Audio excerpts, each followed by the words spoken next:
Hi, Miss Bodie. Hi, Ms. Robinson. Thank you so much for meeting with me today. Of course. You and I have met a few times, and we have talked about your math block, and we came up with some ideas on different areas that you wanted to grow in. Mm-hmm. And we decided to video your problem solving block Yes. of time. And you've had the opportunity to look at that video, and you took some notes, I did. and you also gathered some data from some of the data sheets that I gave you. Mm-hmm. If you were to rate this, you okay if I take some notes? Yeah, okay. absolutely. If you were to rate your lesson Mm-hmm. from 1 to 10, and 10 being the best lesson that you have ever taught, what would you rate this this lesson? Honestly, probably a 4. Okay. Because I gave myself more 4s than anything else, which is probably right in the middle, a little bit. No. Yep, right in the middle. I had a couple of things that were not close, and I had a few things that were right on. I think I have a lot of improvements to do. Okay. Talk to me about something good you saw that you were pleased about with the lesson. I was pleased with, I think I gave good feedback. I think when the kids were doing something, I gave good feedback as far as what they were doing and if they were on or off task. And I think I gave good corrections. I also did good class response, I think. I asked for a thumbs up or knock on the desk if you got it right. Give me a peace sign if you got it wrong.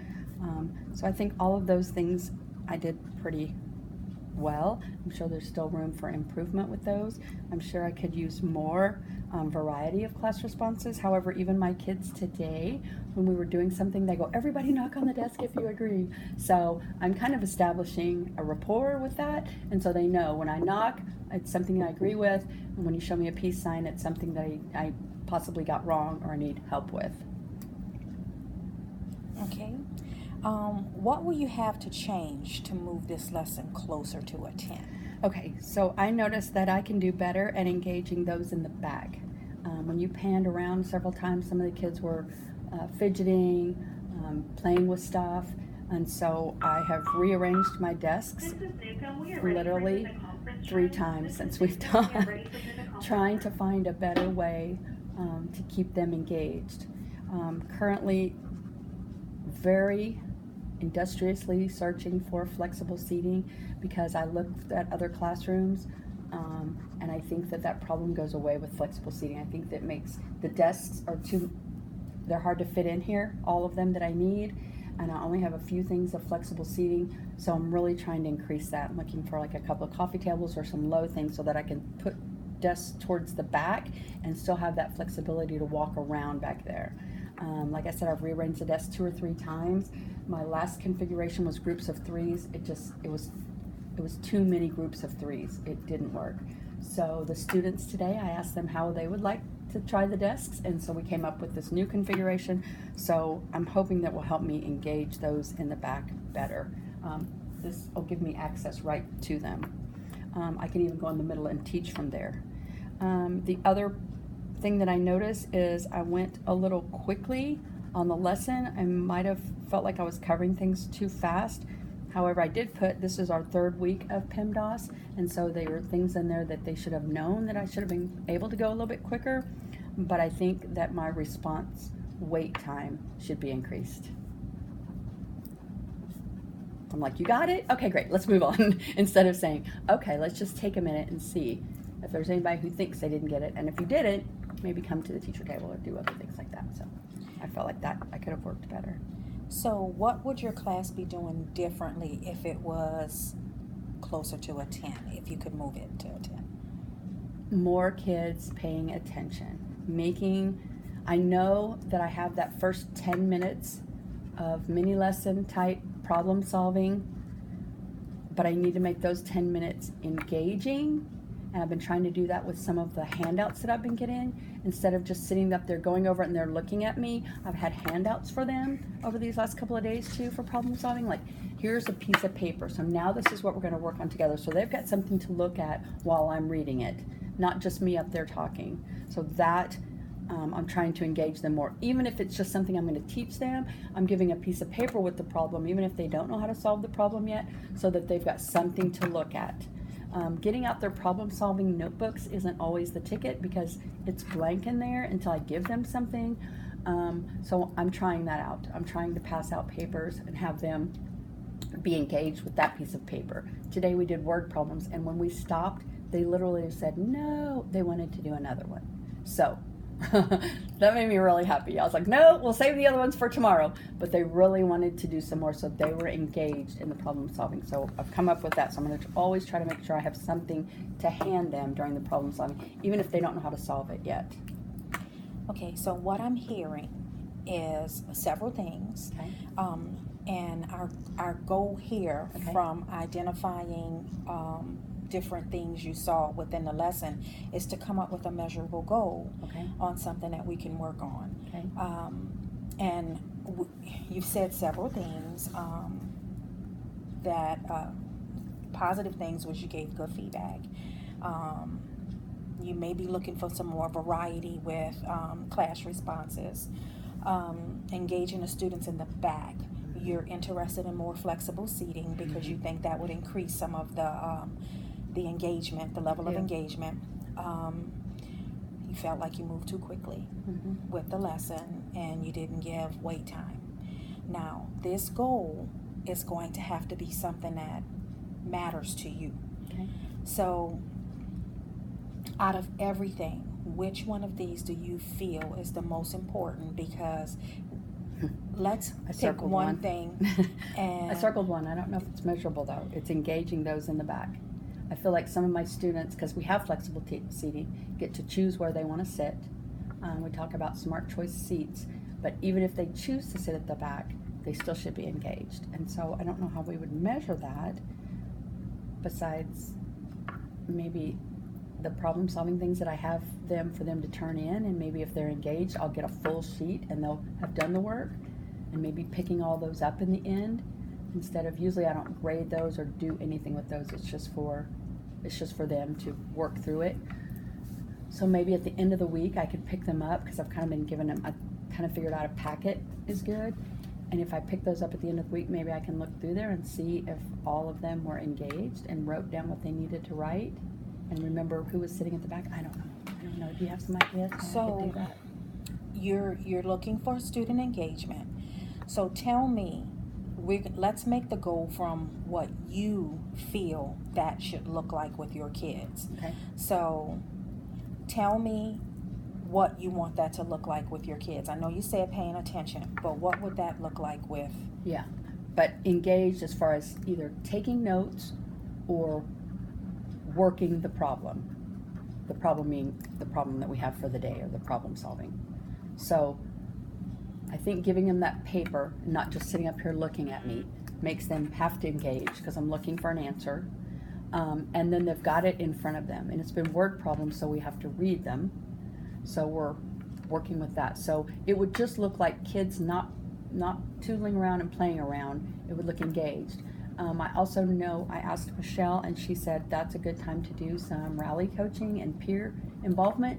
So that's what I did today. After we did the problem solving lesson, I passed out a paper, and I said, you complete 2 on yourself and then look to your partner and see if they got the same answer, and rally coach each other as far as, oh wait, you forgot to put this over 1, or you forgot to do. So I think that will help engage them also.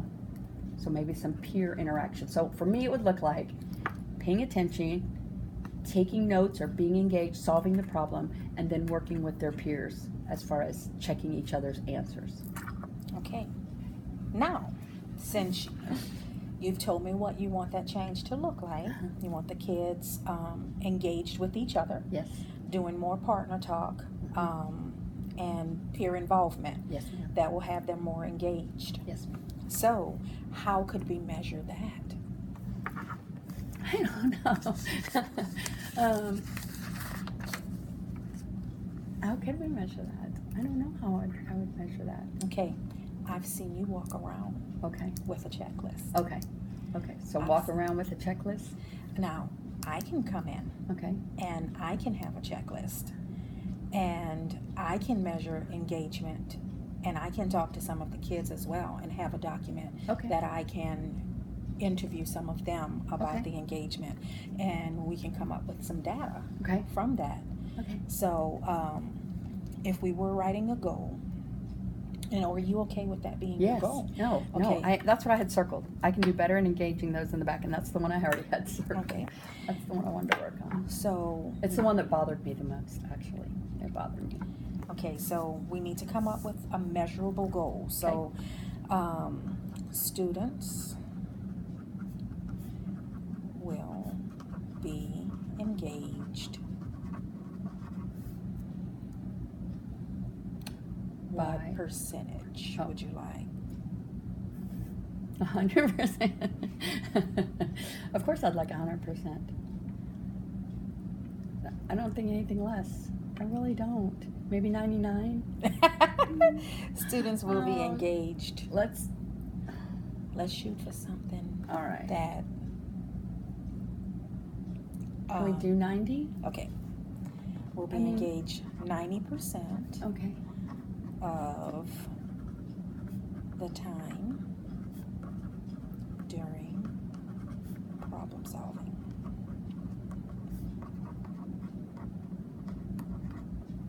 I mean, I just know that's what was happening today. They were really engaged, and literally when we stopped, they were like, no, we want to do more. And I was like, okay, that worked. So that's what I need to have. Okay, so and we've identified some teaching strategies that you can use to hit that goal. And those were the kids having peer involvement, partner talk. I remember you and I discussed them having partners. Have you done that yet with pickle partners? Yes. Do you want to see it? Yes. Really quickly? I did that. In fact, they love it. This is my partner's thing. Oh, cool. It says chips and queso partner. They have a PB&J partner, a bacon and eggs partner, a mac and cheese, and a burger and fries. In fact, Miss Anthony's class has not got to do this yet because they pull for GT, so the kids haven't got to do it yet. The last couple of days we've had other things going on, and they're talking about this. Like today they were like, are you still going to be my burger and I'm going to be your fries? Because I told them this was coming, so they're excited about it. Okay. So I'm excited too. So we have something that they can pair up into partners quickly, and they know how to use it. Not take a bunch of time, and it'll say get with your PB&J partner, and they'll go do that with them. The problem solving at the first we did together, and that engagement, like I was telling you about today, that they were really excited about, and then we split up, and I had a thing of 4 problems. And that's when they did. My class got to do the partners because they had already picked their partners, and Miss Anthony's hadn't. So tomorrow we'll pick our partners, and then they'll be able to divide up into their partners. Whatever I say, they go work with their partners to do those 4. Then they can go to stations. Okay. So it's becoming more organized too, actually. So when I come in with the checklist, Okay. I'll have all of the students' names. I have one for you already. Awesome. Yeah. And then I'll, as far as their engagement is concerned, you want them talking with partners. Yes. And during problem solving, like doing the problem, like being engaged, not looking off, not twirling, not playing with something else. So actively, not doing their homework. Some of them were doing their homework today.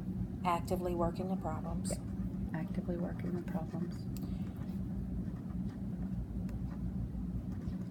And then I tried to have that 4-sheet ready for them right afterwards. So there wasn't any like, okay, what do I do now? No.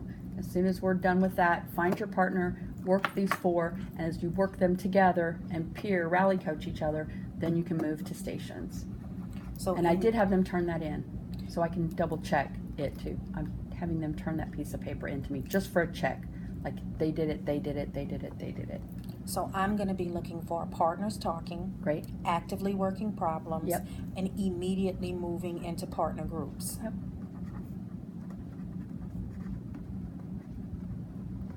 Perfect. Okay.